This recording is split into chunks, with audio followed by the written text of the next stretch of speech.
Hey everyone and welcome back. Today we're going to deep dive into something pretty fascinating, a recent event that's really stirred up a lot of controversy over in India. Are you ready for this? Yeah. The state of Tamil Nadu decided to swap out the standard Indian rupee symbol with, a version in Tamil script, and they put it right on their state budget logo. Mm-mm. Seems like a pretty small change, right? Right. Yeah. But it goes way deeper than just like aesthetics. Oh, it really does. It really does. You see this seemingly symbol swap. It taps into a long and complex history of language politics in India, especially when it comes to the perceived dominance of Hindi over other regional languages.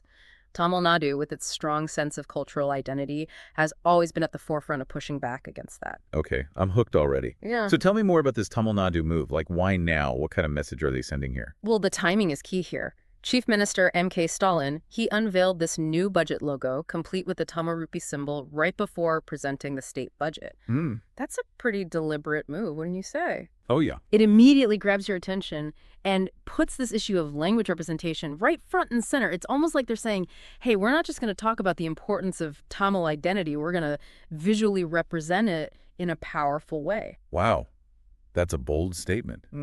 Especially considering the standard rupee symbol that we see everywhere was actually designed by a Tamilian back in 2010. That just adds another layer of irony to all of this, doesn't it? It absolutely does. It was Udaya Kumar, a postgraduate student from Tamil Nadu, who designed the now ubiquitous euro symbol. His design was chosen from literally thousands of entries in a nationwide competition, and it was meant to represent a unified India. So to see Tamil Nadu, a state with such a strong connection to the symbol's creation, now seemingly stepping away from it is a really, really interesting development. So I'm guessing this move didn't exactly go unnoticed. What kind of reactions did it get? Oh, it definitely stirred things up. There was an immediate uproar, particularly from members of the BJP, the ruling party at the national level. BJP leader K. Annamalai, for instance, he publicly criticized the move, called it stupid, and advocated for a one nation, one symbol approach. He basically argued that changing the symbol is unnecessary and divisive, especially since it was already designed by a Tamilian. But I imagine the DMK, the party in power in Tamil Nadu, had a very different take on this, right? You bet. Chief Minister Stalin, he defended the symbol swap. He framed it as a powerful assertion of Tamil identity and a pushback against what he sees as the central government's Hindi-centric policies. He didn't stop there, though. He went on to criticize the National Education Policy, or NEP, accusing the central government of trying to saffronize education by prioritizing Hindi. Hold on. For those of us who might not be familiar with that term, what exactly does saffronization mean in this context? Good point. Saffronization in this context refers to the concern that Hindu nationalist ideology, often associated with the BJP, is being imposed on various aspects of Indian society, including education. It's a term often used by critics of the BJP to express their anxieties about the potential erosion of secularism and cultural diversity. Ah, okay, that makes sense. So by using that term, Stalin is drawing a direct link between the rupee symbol swap and his larger concerns about the central government's policies, right? He's saying this isn't just about a symbol, it's about protecting Tamil language and culture from being marginalized. You got it. And to understand this reaction fully, we need to dig a little deeper into the history of language politics in India and how Tamil Nadu fits into that complex picture. Well, lucky for us, that's exactly what we're here to do. Yeah. Let's unpack this further, shall we? So to really get the weight of this symbol swap, we need to understand the historical context of language in India. You see, India has always been incredibly diverse linguistically and culturally, but after independence, there was this push to establish a unifying national language, and Hindi, being spoken by the largest segment of the population, sort of emerged as the front runner. That makes sense. But I imagine this push for Hindi didn't sit well with everyone, especially in regions with strong linguistic identities of their own. Exactly. And Tamil Nadu, with its rich literary tradition and deep-rooted sense of Tamil pride, was one of the most vocal opponents of Hindi imposition. They saw it as a threat to their language and culture, a form of linguistic imperialism. In fact, there were massive protests, some even turning violent, during the 1960s when the central government tried to make Hindi the sole official language. Wow, that sounds intense. Yeah. So how did things eventually settle down? Well, the government realized that a one-size-fits-all approach wasn't going to work in such a diverse country. So they amended the constitution to recognize multiple official languages, including Tamil alongside Hindi. Right. This move helped quell the unrest, but the underlying tensions never truly disappeared. I see. So this recent controversy over the rupee symbol is essentially tapping into those deep-seated anxieties about language and cultural preservation that have been simmering for decades. Precisely. And that's why this seemingly small change has triggered such a strong reaction. It's become a symbol, quite literally, of the ongoing struggle for cultural recognition and autonomy within a larger, diverse nation. It's fascinating how something as mundane as a currency symbol can become so politically charged. Yeah. It really speaks to the symbolic power of language, wouldn't you say? Absolutely. Language is so much more than just a tool for communication. It's deeply intertwined with our sense of identity, culture, and heritage. So when people feel like their language is being sidelined or threatened, it evokes strong emotional responses. And in the case of Tamil Nadu, they've made it clear they're not going to back down from asserting their linguistic identity. But how has the central government responded to all of this? Have they tried to address Tamil Nadu's concerns about the NEP and the perceived prioritization of Hindi?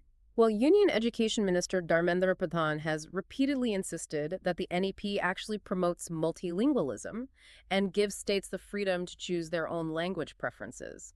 He argues that Tamil Nadu is misrepresenting the policy and creating unnecessary controversy. So we have these two opposing narratives.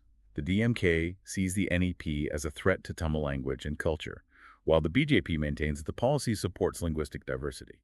It's a classic case of he said, she said, isn't it? It is, and it's important to remember that both sides have political motivations for framing the issue in a particular way. The DMK wants to present itself as the champion of Tamil identity, while the BJP wants to project an image of national unity and coherence. So how do we as informed citizens navigate this complex and often conflicting information? How do we separate genuine concerns about language preservation from political posturing? That's the million-dollar question, isn't it? It requires us to be critical thinkers, to dig deeper than the surface-level rhetoric and examine the evidence, the historical context, and the potential implications of different policies and actions. It also requires us to listen to diverse voices and perspectives, even those we might not initially agree with, right? Absolutely. Engaging in thoughtful and respectful dialogue is crucial, especially when dealing with sensitive issues like language and cultural identity. We need to move beyond the us versus them mentality and recognize that India's strength lies in its diversity. That's a great point. This entire situation reminds me of something Nelson Mandela once said. If you talk to a man in a language he understands that goes to his head, if you talk to him in his own language that goes to his heart. That's a beautiful and insightful quote. It highlights the deep emotional connection we have with our languages. Language isn't just about conveying information, it's about expressing who we are, where we come from, and what we value. And in a country as diverse as India, recognizing and respecting those linguistic and cultural differences is essential for fostering true unity and harmony. I couldn't agree more. This incident with the rupee symbol might seem like a small, isolated event, but it actually reflects much larger questions about how India as a nation navigates its incredible diversity while maintaining a sense of shared identity. It's a delicate balancing act, that's for sure. And while there's no easy solution, I think open and honest dialogue, coupled with a deep respect for all of India's languages and cultures, is a good place to start. I agree. And with that in mind, let's shift our focus to the broader implications of this rupee symbol controversy. How might this incident shape the future of language politics in India? And what are the potential consequences, both positive and negative, of such symbolic acts of resistance? Those are some great questions. Let's dive into that. All right, so we've unpacked the history, the politics, and like all the emotional weight behind this rupee symbol swap. But where do we go from here? What are the bigger implications, for India's diverse linguistic landscape? That's the crucial question, isn't it? This incident has certainly brought the debate about language identity and national unity back into the spotlight, and I think it has the potential to really spark some much-needed dialogue about how we as a nation navigate these complex issues. Yeah. It makes me wonder if this controversy could actually be a catalyst for positive change. Like, could it lead to a deeper understanding and appreciation of India's linguistic diversity? I think it absolutely could. It's already forced people to confront their assumptions about language and its role in society. It's Okay. highlighted the anxieties that exist, particularly in non-Hindi speaking regions, about the perceived dominance of Hindi. And hopefully this will encourage policymakers to think more critically about how to create a truly inclusive linguistic environment. So instead of seeing this as like a purely divisive act, we could view it as an opportunity to have a more open and honest conversation about language policies in India. Right. Maybe this could even lead to a reassessment of the NEP and how it addresses the concerns of various linguistic groups. That's a great point. Perhaps this controversy could push for greater emphasis on regional languages in education administration and public life.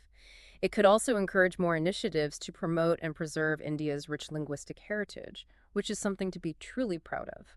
Yeah, it's fascinating how a single symbol can spark such a wide-ranging conversation.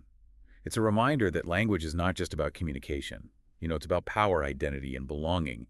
And in a country as diverse as India, finding ways to accommodate and celebrate the diversity is essential for creating a harmonious and unified nation.